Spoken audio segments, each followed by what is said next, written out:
گهدارن هیوی اف ام دما خوش به دخله کمیا ایرو جکوشه یا پیوین به سینور امیل سر یاسای اوارتا آنگو قانون طوارئ او احکام عرفی بآخفن و مرجع بک آنی نوان و هن تیبت مندین یاسای اوارتا لسوری بدن خویا کرن.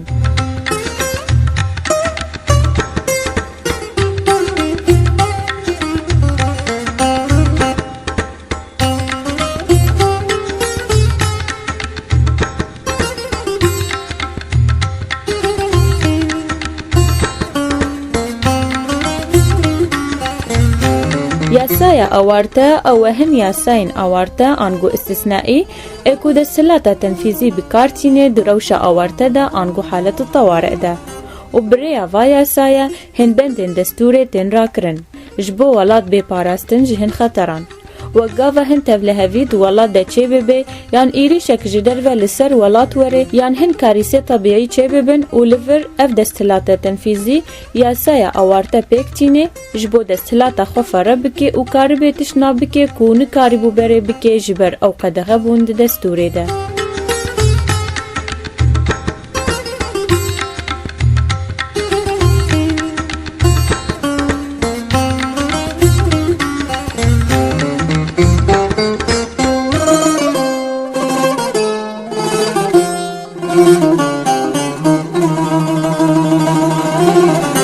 یاسایا اوارتا نای پیک آنین نکو مرسومک درکوه و بده خویا کرن کو ولاد روشکا اوارتا ده. روشا اوارتا هیا لسر تواهی ولاد پیک وره و هیا لسر پارچکی جوالات.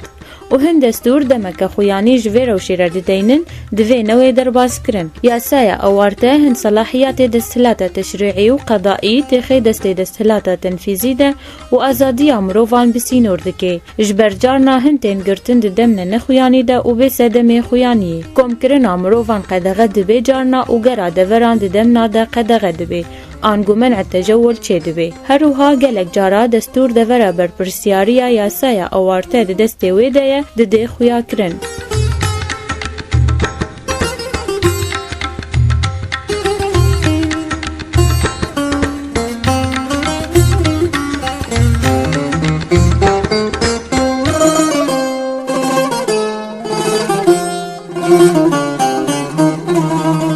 لسوري یاسایا اوارتا هبو ددما انتداب فرنسي ده و یاسایا داوی د سال 1962 هاتبو پیک آنین و پشتی پارتیا البعث هات سردستلات ده 8 آدارا سال 1963 ده یاسایا اوارتا پیک آنی و روشا اوارتا راگهاند. پشتی بویرن لسوری رودان د 15 آدارا 2011 ده ملت لدیجی و یاسای رابو جبروی تشتی شیورمنده سروک سوری بوسینا شعبان راگهاند کو اوروش هات راکرن.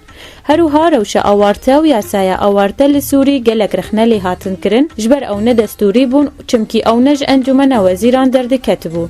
هروها هن مافناس دبیجن کودادگه لشکری و میدانی اکولگوری و یاسای آوا بون گلک سویل حکم کرن و نزیکی 17,000 ولاتی وندا بون دوی دمیده و گلک مروف هاتن اشکنجه کرن و کشتن.